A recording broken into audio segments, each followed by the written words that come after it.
ಮೂವರ ಗುಂಡೇಟು ಅಂದ್ರೆ ಹತ್ಯೆ ಪ್ರಕರಣಕ್ಕೆ ಸಂಬಂಧಪಟ್ಟಂತೆ ಈಗ ಆ ಪ್ರತಿಭಟನೆಯನ್ನ ಹಿಂಪಡೆಯಲಾಗಿದೆ. ಪ್ರತಿಭಟನೆ ಕೈಬಿಟ್ಟಿದ್ದಾರೆ ಕುಟುಂಬಸ್ಥರ ಮನವೊಲಿಸಿದ್ದಾರೆ ಹನೂರು ಶಾಸಕ ಮಂಜುನಾಥ್.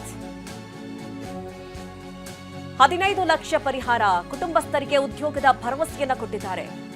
ಅರಣ್ಯ ಸಿಬ್ಬಂದಿ ಗುಂಡೇಟಿಗೆ 3 ಬಲಿಯಾದಂತಹ ಪ್ರಕರಣದಲ್ಲಿ ಬಹಳ ಆಕ್ರೋಶ ವ್ಯಕ್ತವಾಗ್ತಾ ಇತ್ತು. ನಿನ್ನೆಯಿಂದಲೂ ಕೂಡ ಹಗಲು ರಾತ್ರಿ ಪ್ರತಿಭಟನೆಯನ್ನ ನಡೆಸ್ತಾ ಇದ್ರು ಅಲ್ಲಿನ ಗ್ರಾಮಸ್ಥರು, ಕುಟುಂಬಸ್ಥರು.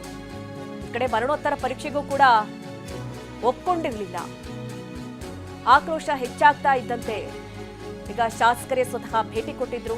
ಪ್ರತಿಭಟನೆ ನಡೀತಾ ಇದ್ದಂತಹ ಸ್ಥಳದಲ್ಲಿ ಪ್ರತಿಭಟನಾಕಾರರ ಮನವೊಲಿಸಿದ್ದಾರೆ.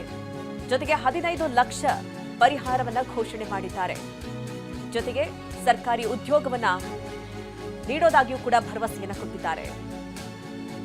ಇನ್ನು ಈ ಕುರಿತಂತೆ ನಮ್ಮ ಪ್ರತಿನಿಧಿ ದಿಲೀಪ್ ಮಾತನಾಡಿಸಿದ್ದಾರೆ. ಏನ್ ಹೇಳಿದ್ರು ಬನ್ನಿ ಕೂಡ.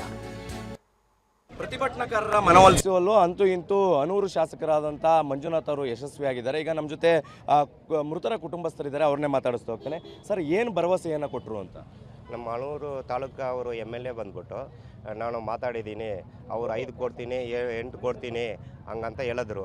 ಆದರೆ ನಾನು ಒಪ್ಕೊಂಡಿಲ್ಲ. ನಿಮಗೆ ಬಂದ್ಬಿಟ್ಟು ಒಂದು 15 ಲಕ್ಷ ನಾನು ಮಾಡಿಕೊಡ್ತೀನಿ, ಮತ್ತು ಒಂದು ಕುಟುಂಬ ಅವ್ರಿಗೆ ಗೌರ್ಮೆಂಟ್ ಜಾಬು ಈಸ್ಕೊಡ್ತೀನಿ, ಮತ್ತು ಅವರು ಯಾಕಂದರೆ ಎಲ್ಲ ಚಿಕ್ಕ ಚಿಕ್ಕ ಮಕ್ಕಳು ಅವ್ರನ್ನ ವಿದ್ಯಾರ್ಥಿಗೆ ಓದ್ಸೋಕ್ಕೆ ನಾನು ಸಪೋರ್ಟ್ ಮಾಡಿಸ್ಕೊಡ್ತೀನಿ ಹಂಗಂತ ಹೇಳಿದ್ದಾರೆ. ಈಗ ನೀವು ಹಂಗಾದ್ರೆ ಪ್ರತಿಭಟನೆ ಕೈ ಬಿಡ್ತೀರಾ? ಹಂಗಾದ್ರೆ ಬಿಡ್ತೀವಿ ಸರ್.